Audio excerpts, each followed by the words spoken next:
Good evening दोस्तों। आज हम पीएफ की रिटर्न कैसे फाइल करनी है उसको हम देखेंगे। सबसे पहले जो सैलरी शीट है, ये किसी भी महीने की एक सैलरी शीट है। इसमें यहाँ पे हमारे पास एम्प्लॉयज़ के नाम है और उनका salary package, basic salary, HRA और कितना उन्होंने इस महीने में अर्न किया है उसके हिसाब से उनका सैलरी और डिडक्शन है। जो मेन कंपोनेंट यहाँ पे देखने वाला है, वो कंपोनेंट देखने वाला है कि अगर किसी व्यक्ति की सैलरी जो सीलिंग है वो 15,000 रुपये है पीएफ के लिए, और उसमें 15,000 में 12% जो है पीएफ कटता है, तो उसमें उसका जो अमाउंट बैठता है वो 1,800 रुपये बैठता है। अगर किसी व्यक्ति की सैलरी बेसिक जो है 15,000 से ऊपर भी है, तब भी हम लोग जो पीएफ का अमाउंट है वो 12% या 1,800 रुपये, जो भी हायर रहेगा वो इम्प्लीमेंट होगा। एम्प्लॉय इसमें दूसरी जो ध्यान रखने योग्य बात है वो ये है कि कोई भी एम्प्लॉय जो बाउंडेड है वो पीएफ में कंट्रीब्यूशन करने के लिए 1,800 रुपये या 12% of the basic salary. So whichever is higher, it is the amount will be deducted the same.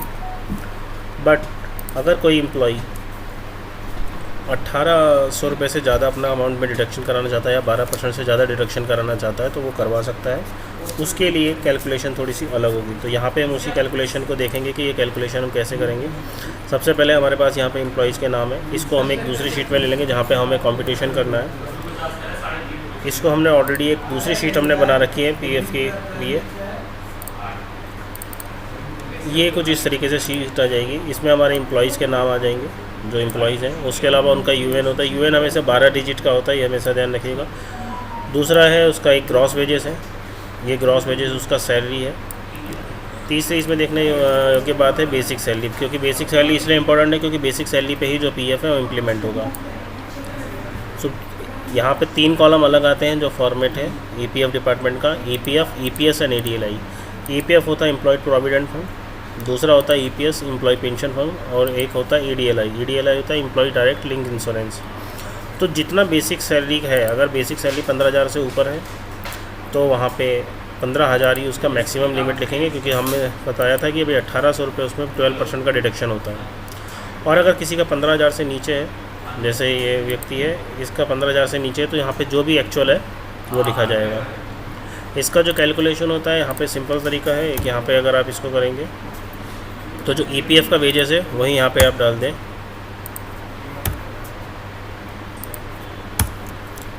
और यहाँ पे इसको ड्रैग कर देंगे। उसके बाद 12% के लिए यहाँ पे जो 12% है ये फार्मूला लिखेंगे: ईपीएफ का वेजेस मल्टीप्लाई बाई 12%। तो यहाँ पर ये कंट्रीब्यूशन जो 12% के हिसाब से वो कैलकुलेट होके आ जाएगा। ईपीएस में जो अमाउंट जाता है वो बेसिक सैलरी का 8.33% जाता है। तो इसके लिए भी यहाँ पे फार्मूला काउंट करेंगे: round basic salary multiply by 8.33%। यहाँ पे कोई फार्मूला लगाने की ज़रूरत नहीं है। ये जो डिफरेंस अमाउंट होता है जो ईपीएस में ईपीएफ अकाउंट में ही जाएगा, इसका फार्मूला होता है 3.67%। तो यहाँ पे इसको सिंपल से करेंगे 1,800, जो आपका ईपीएफ कंट्रीब्यूशन और ईपीएस कंट्रीब्यूशन का डिफरेंस है वो यहाँ पे आ जाएगा। इस फार्मूला को नीचे ड्रैग कर देंगे तो हमारा जो कैलकुलेशन वो निकल के आ जाएगा। यहाँ पे आप देखेंगे, अगर आपको कोई डाउट हो तो यहाँ पे आप कर सकते हो। यहाँ पे इसका टोटल आप अमाउंट डालेंगे तो देखिए 22,665 रुपये बैठा है। और सेम अगर ईपीएस काउंट करेंगे तो ईपीएस और जो इसका टोटल है वो भी बराबर आएगा। तो जब यहाँ पे आप देखेंगे तो 22,665 रुपये ही टोटल बैठेगा। तो यहाँ से क्रॉस वेरीफाई हो जाएगा। ये अभी हमारा रिटर्न के लिए मोटा मोटा तैयार है। अब इसमें क्या करना होता है कि अगर इसको हमको इस फॉर्मेट में, ये अभी एक्सेल के फॉर्मेट में, लेकिन जो इसका जो फॉर्मेट है इसको सेवेज करेंगे, क्योंकि इसको कन्वर्ट करना पड़ता है। सेवेज पे जाएंगे तो इसका जो फॉर्मेट होता है वो CSV कॉमा डेलिमिटेड होता है। यहाँ पे आप जाएंगे, पीएफ फाइल बनाएंगे, सितंबर पीएफ,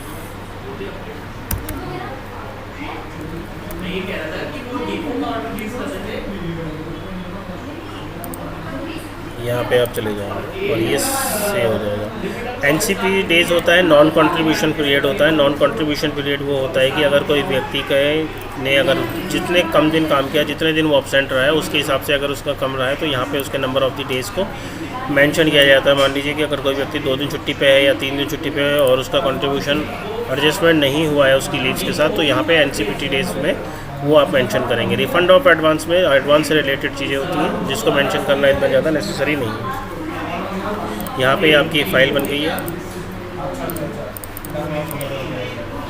सितंबर पीएफ की, आई शो यू। ये फाइल आ गई। अब यहाँ पे क्या है, यहाँ पे आप यूएन देखेंगे, यहाँ पे 0 कर देंगे इसको।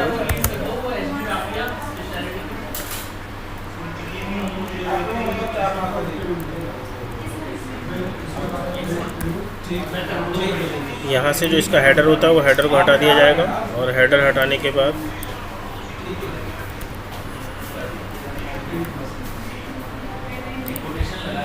ये सीरियल नंबर यहाँ से हट जाएगा। यूएन हमेशा फ्रंट में आता है, तो फॉर्मेट जो है वो स्टैंडर्ड ही रहेगा हमेशा। ग्रॉस वेजेस रहेंगी, यहाँ से बेसिक वेजेस हट जाएगा और ये आ जाएगा। हेडर यहाँ से हटा देंगे।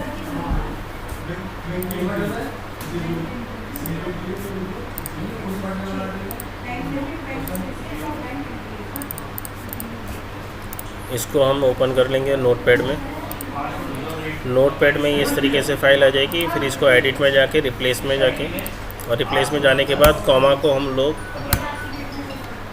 हैश, टिल्डा और हैश के द्वारा कन्वर्ट कर देंगे जहाँ जहाँ पे लगा है सारा का सारा। और ये कन्वर्ट होने के बाद यही एक नोटपैड की फ़ाइल जो है ये हमारी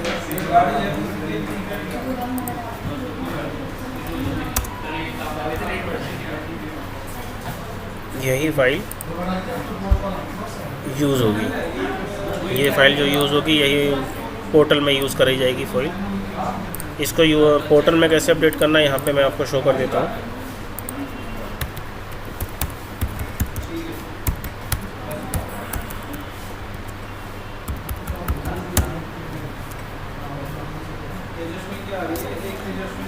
पेमेंट के ऑप्शन में जाएंगे, यहाँ पे ECR रेटिंग फाइल रेटिंग में जाएंगे, ECR अपलोड में, ECR फाइल अपलोड में जाएंगे। जिस भी महीने का कंट्रीब्यूशन अगर आप जमा कर रहे हैं, लेट बी सपोज़ कि अगर यहाँ पे सितंबर महीने का है तो सितंबर महीने का डालेंगे। उसके बाद यहाँ पे किस डेट को आप जमा कर रहे हैं, सैलरी का डिस्पर्सन डेट क्या है। सैलरी का डिस्पर्सन डेट अगर आपका 8 है, 9 है या 1 है, जो भी आपका सैलरी डिस्पर्सन डेट है वो यहाँ पे आप जमा करेंगे। ये ध्यान रखना है कि इसकी जो रिटर्न की डेट होती है वो 15 ऑफ द मंथ होती है। सो हमेशा ध्यान रखें कि 15 तारीख से पहले रिटर्न जमा करें, और रिटर्न जमा करने से मतलब नहीं है, उसका पेमेंट भी 15 तारीख से पहले हो जाना चाहिए। अगर 15 तारीख के बाद होता है तो उसके ऊपर से फिर इंटरेस्ट लगना चालू हो जाता है। तो यहाँ पे जो रिटर्न की जो शीट है हमारी ये नोटपैड की,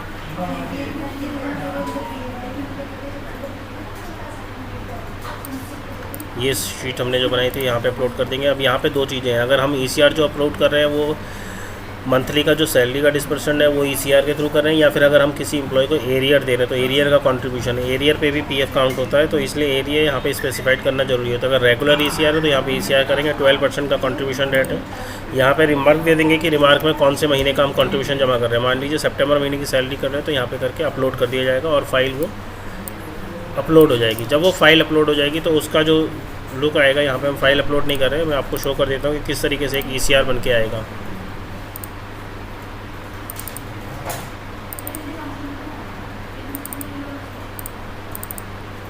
जो ECR बनेगा वो ECR कुछ इस तरीके से होगा।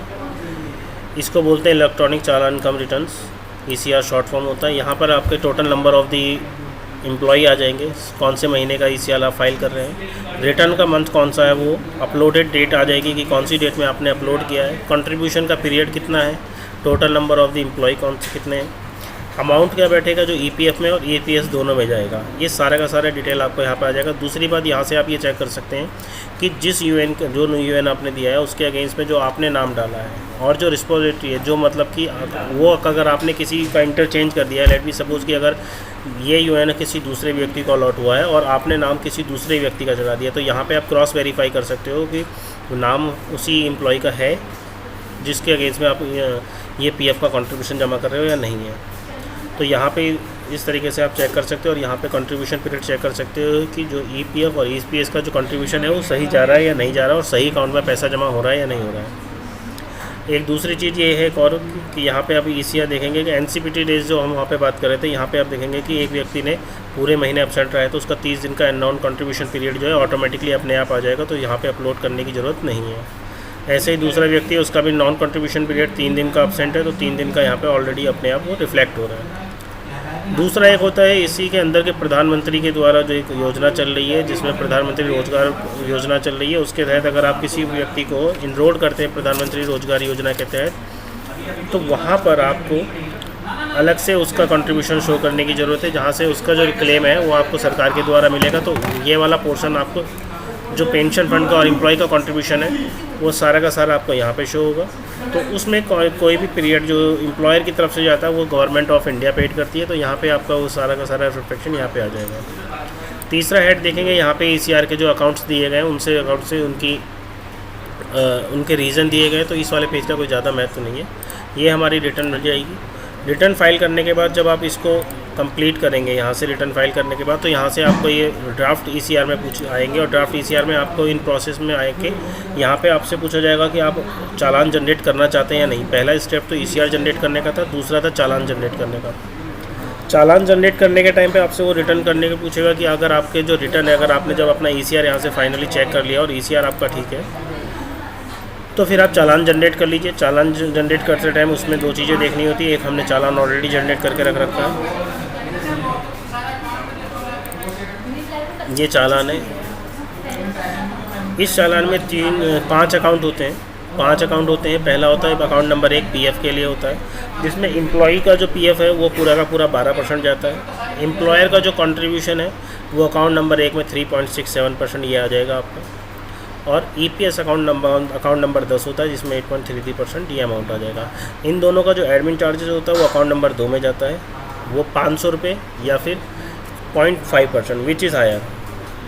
सो वो यहाँ पे अकाउंट नंबर 2 में मेंशन होगा। उसी के तहत ईडीएलआई का एक चार्जेस होता है जो मैंने आपको बताया था, एम्प्लॉय डायरेक्ट लिंक इंश्योरेंस, वो भी 0.5% होता है। उसका अकाउंट जो है वो अकाउंट नंबर 21 में जाता है। इससे पहले अभी कुछ समय पहले तक गवर्नमेंट ऑफ इंडिया ने ये भी कर रखा था कि ईडीएलआई के ऊपर भी एक एडमिन चार्जेस मेंटेनेंस चार्जेस जाता था जो अकाउंट नंबर 22 में होता था, लेकिन करंट टाइम पीरियड में अकाउंट नंबर इसके ऊपर कोई भी एडमिन चार्जेस जो है वो वे ऑफ हो चुके हैं, तो इसी यहाँ पे अकाउंट नंबर 22 में कोई भी अमाउंट नहीं जाएगा आपको। जब आप इससे सेटिस्फाई हो जाए कि आपका चालान ठीक है तो आप चालान को सबमिट कर दीजिए और सबमिट करने के बाद आपका इस तरीके से एक चालान आ जाएगा और इस चालान को फिर आप अपने पेमेंट के लिए यूज़ कर सकते हैं। और जब आपके यहाँ से पेमेंट के यहाँ पे आपके लिए ईसीआर स्टेटमेंट इस तरीके से कुछ आएगा और यहीं पे आपका पेमेंट का ऑप्शन रिफ्लेक्ट हो जाएगा। जब पे का ऑप्शन यहाँ पे रिफ्लेक्ट होगा तो यहाँ पे जाके स्टेट बैंक ऑफ इंडिया का एक पेमेंट गेटवे आएगा। पेमेंट गेटवे में वहाँ पे आप जाके पेमेंट कर सकते हैं। पेमेंट करने के बाद आपके पास 2 से 3 दिन के बाद इस तरीके से एक पेमेंट की रिसिप्ट आ जाएगी। इसका मतलब है कि जो आपका पेमेंट है वो कन्फर्म हो चुका है और एम्प्लॉय प्रोविडेंट फंड डिपार्टमेंट की तरफ से आपके पास ये पेमेंट का रिसीट आ जाएगा जो आप अपने रिटर्न के टाइम पे यूज़ कर सकते हैं। इसमें आपका कंट्रीब्यूशन डेट, जिस डेट में आपने पेमेंट किया है, कितने लोगों का पेमेंट किया है, अमाउंट क्या था, वो सारी की सारी चीज़ें यहाँ पे रिफ्लेक्ट हो जाएंगी। ठीक है, थैंक यू दोस्तों। ये आपका रिटर्न कैसे फाइल करते हैं ऑफ द मंथ का ये आपका रिटर्न था।